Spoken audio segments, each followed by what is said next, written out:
are at Italica. Italica is a Roman settlement outside of Seville. It originally was an indigenous settlement, so the people from Iberia, and then in 205 BC, Publius Cornelius Scipio, also known as Scipio Africanus.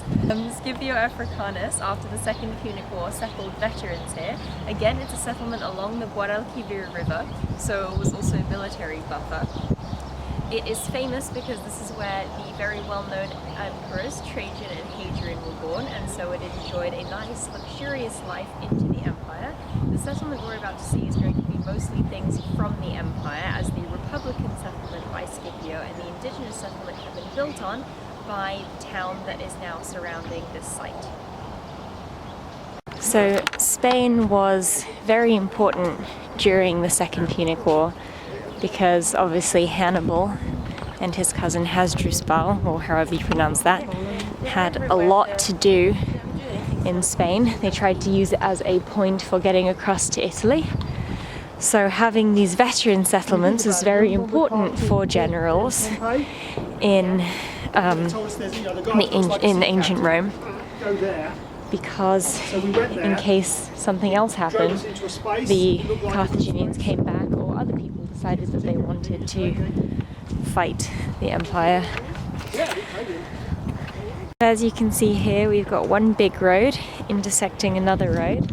So these are the Cardo and the Decumanus, which are the two principal roads of any Roman settlement, which is based on a castrum, or a military site. So even though this is a settlement for veterans, it's still going to have that same military formation as most other sites have all throughout the Roman Empire.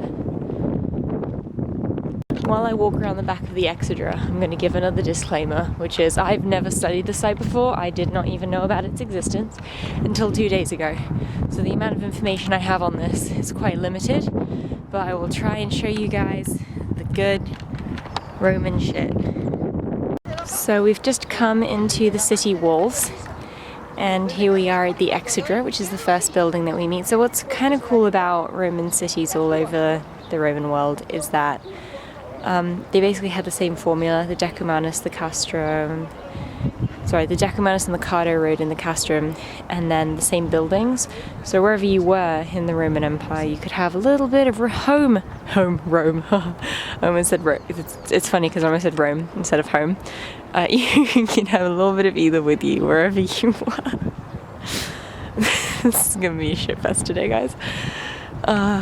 So the Exedra was a public meeting space. Think of it kind of like a closed-off forum. So you had shops and meeting areas kind of going on. I keep going past trees. So this would be like the semi-public space in the town. So the site is nice, except that it has absolutely no signposts to tell you what anything is. So I guess we have to guess what everything is, since there's no signposts. Guesses for what this is? It's mosaic, square. Bath! It's probably not the baths. The baths are over there. House, maybe. Very fancy house. Got some columns. For the current game, we're going to play Name That Mythological Creature. Hippocampi. It's a hippocampi. What about this one? I haven't read the book yet. No, yes you have. Oh. Which one? It's a sea cow. Oh yeah, the sea cow. What's the sea cow? Moo. Bessie. Oh, Bessie. It's an Epheotaurus. We got Philip the crocodile down here. We got all of them. And Zeus. And how? What? Poseidon. Poseidon! There's the baths. So this is either the rest of the bath, or it is a house with a very fancy bath attached. This way.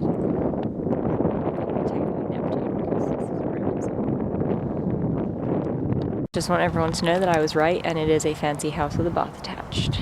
Oh yeah. Apparently that mosaic I showed you earlier is a labyrinth. So that's a cool thing. Apparently labyrinths, mosaics with, like Daedalus's labyrinth, with Ariadne and Bacchus as the main characters, was actually quite common in this area. So that is a cool thing that I learned today. I'm looking at the labyrinth mosaic, but I don't know where you get in to the labyrinth. Like, where's the front door over there?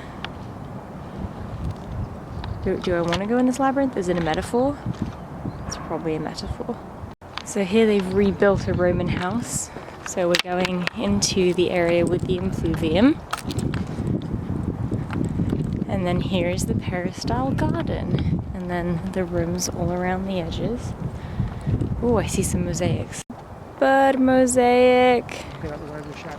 That's okay, my shadow's already in it anyway, so. Oh no!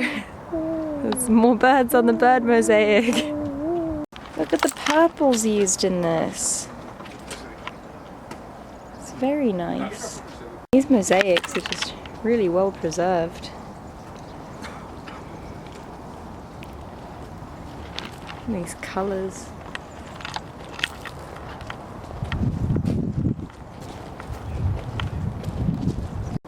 So mosaic conservation is often centered on the idea of keeping the mosaic in the ground and stopping people being able to come onto the site and rob it.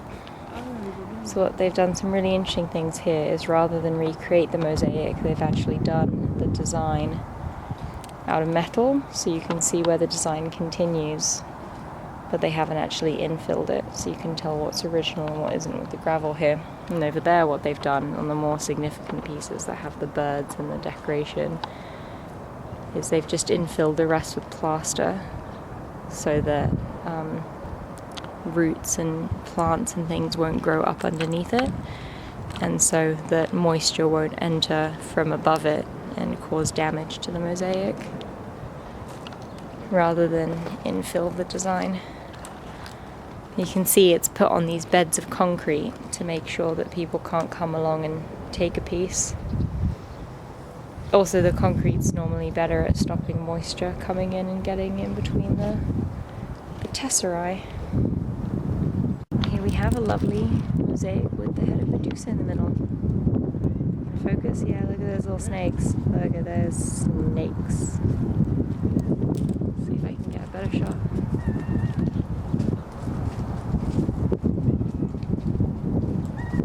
What's cool about these three mosaics is that this one is done primarily with yellow, red and black, which is a later style of mosaic that was very popular in Hellenistic Greece and obviously continues its popularity into the Roman Empire. But we do get blues and purples being put in, which is not part of that initial style. And then over there we have an extremely polychrome mosaic, and then to the other side of us we have an extremely monochromatic mosaic, which is red in. So we've got lots of different styles being used in the floors of these little rooms. So look, it's more of those pizza columns. It's the pizza columns where they're made of bricks, but the bricks are like pizza slices. No, it's pizza slices. I think this must be another house, like a late. Says it's Jenga. TripAdvisor's wrong. TripAdvisor blog says this is a Jenga house where they used to come and play Jenga with big bricks. It's probably just a later edition. This is the road you take to get to the underworld, because it apparently just drops off into the middle of nowhere. And as per every Roman site ever in Spain, Portugal, and the larger part of the Western European area, there is a Christian cemetery built directly on probably the most important section. I bet you there's a temple underneath this. There it is, the Christian cemetery. Let's go look at the view. I'm assuming this is the public square with the temple in it. That looks like a basilica or a temple over there. Again, no signs. Looks like we have further occupation down there, maybe more houses or even a apartment block. And continuing excavation. Let's do do some referencing here. So that's the main site that we were just at. And we are currently walking to the temple in the public square, which you think would be pretty central to the town, right? Mm-hmm. So if that's all the way out here, think of how big this Roman town was. And this is just the empire section. This is not including the previous Republican section, which was 200 years of occupation. Over there. Yeah. And they're still excavating all this area. So all this field has to be Roman stuff, because the temple would not be this far out. The temple would be in the center. They've obviously decided that they want to use this as a roadway to do this stuff. So think about that. Well, it's a grid plan. Let's see what this temple to be yet to be excavated. Temple to be excavated. Ah, yes. 2000. My favorite kind of temple. Nothing soon. So we couldn't tell while we were walking along it, but we were walking along the temple the whole time, which is basically they just found the shape of the temple. Oh my god, my camera's not fixing. There we go. So that is actually, it's massive. There's what the temple was dedicated to, probably capital letter, but yeah, we walked all the way down the massive temple here. Let's go check out some bars. So that temple was built by Trajan, as was the public square that it's apparently related to. So now we're going to go see some baths which were added to the site by Hadrian. Remember, these are the two emperors that come from this town, so they would have wanted to pay homage to where they were from and been like, hey, that's my town, let's build some cool shit for it. Yeah, I think this is the not this water thing, but I think over there is the Castellum Aqua, which would have been the central water reservoir of the town. So let's go check that out. So by now you know about Roman aqueducts, and you know about how they were used to get water to towns, and then, okay, we're gonna go up, and then also to transport the water from within the town. But what you may not know is that there were these large buildings called Castellum Aquae, which were basically reservoirs, kind of like cisterns, for water in towns, but they would direct the water to different places. And this is one of them. And it is very large. I also can't really see what I'm filming, so I hope I'm actually filming things that you can see. And this castellum was built by our wonderful friend Trajan. Dad, what else is Trajan famous for? Beer. No. What else? The Trajan horse. No. You sure you had no horse's name? No. I've told you this. What's Trajan famous for? I can't remember. His bricks. Trajan brick. He's famous for the Trajanic bricks. Many bricks that you will see throughout the empire will have the stamp of Trajan on them. He made lots of bricks. This is a mosaic regarding the passing of time. And as such, we will show the passing of time in the form of gods. So, Dad, do you want to play the god identification game? Not looking at the thing. No. Come on. No. Alright, who's this guy with the wings on his head? I would say he's Hermes. Okay, we're in the Romans though, so it's Mercury. So it's Hermes. Alright, who's the guy with the helmet? Apollo. You want to rethink that? Because he's got a helmet. He's got a helmet.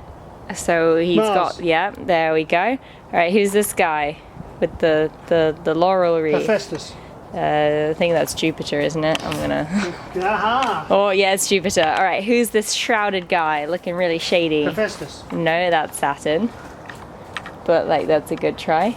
Alright, who's this other guy with the sun crown? Is that a guy? Yeah, I know. Oh, it's Apollo then. No, it's Helios. And who's this lady next to Helios? If Helios is the sun, that lady is the... It's Mrs. Zeus. No, she's the moon, because she's next to the sun. Selene. And in the middle, who's that? Zeus, So that's a woman. Zeus. We already had Jupiter. Hera. So, no, next one. Other famous. Venus. Yep, there we go. Done. Mother That Earth. was, Venus is also not Mother Earth. That's Gaia. I know, I was just making up. So apparently this represents the moving of time and the passage of the months.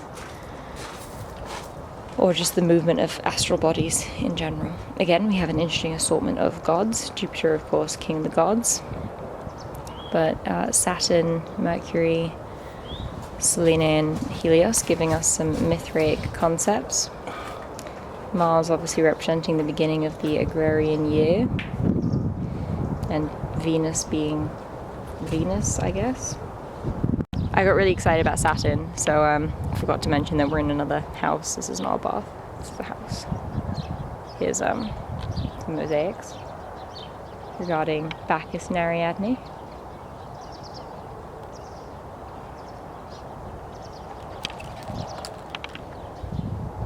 Here's another parasol garden.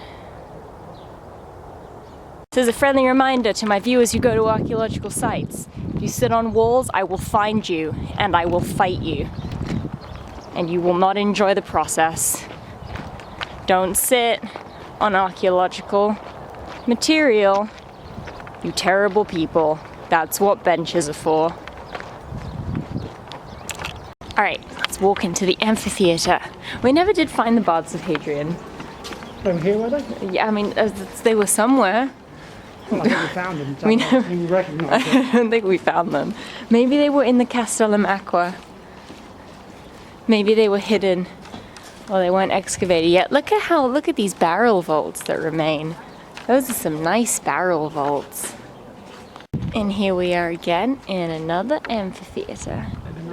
And this time we can see the basement quite well. It's a nice one. Some good shit. That's what I like to see.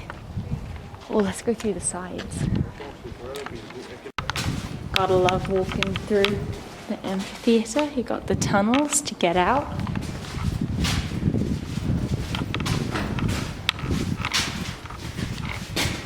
This is how you get to your seats in the amphitheatre. Remembering that there would have been wooden benches above the stone benches, so it would have been a lot higher than it looks right now. Just keep walking around this in circles. Can I go up? We can go up. I don't think you can go up actually. This looks like the this is the gladiator chill zone, isn't it? Oh well, that's just the gladiator. That's like the list of gladiators.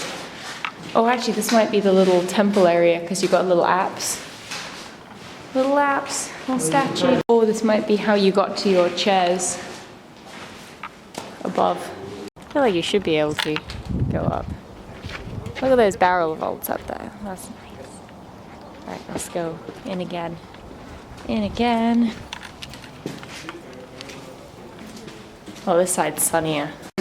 Yeah, so the structures behind us is how you'd actually get into the theatre, because obviously if you were a visitor, you wouldn't be walking into the arena and then coming in the way we did. You'd be coming in from the outside. So all those tunnels to let the people in. Black Tabitha, does that mean they had fires in there, or it was? No, I think it's just a different type of mold/algae, you know, something gross. And this is the same thing, but oh my god, I just stepped in a puddle. Oh, you can go up. You can. No, you can't. Yes, you can. You can't. But there is a will. There. Oh, you can't go I up. can see the gate in the shadow, so you can't. Oh, This side, look. Before you get there. suffering. But this is how you would go up.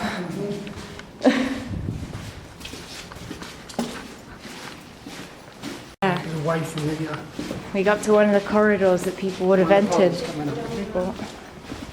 Puddles are no match for me.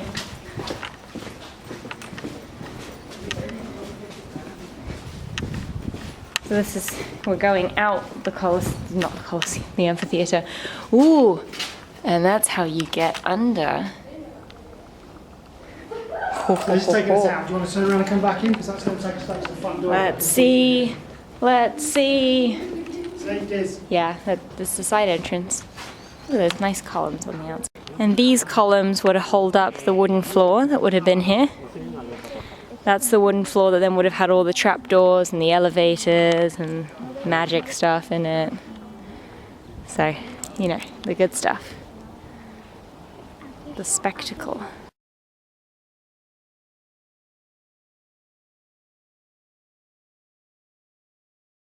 And that's one side of the amphitheatre. So the amphitheatre is outside the walls of Italica, as per norm. And that's the end of the visit. There we go. Fun sight.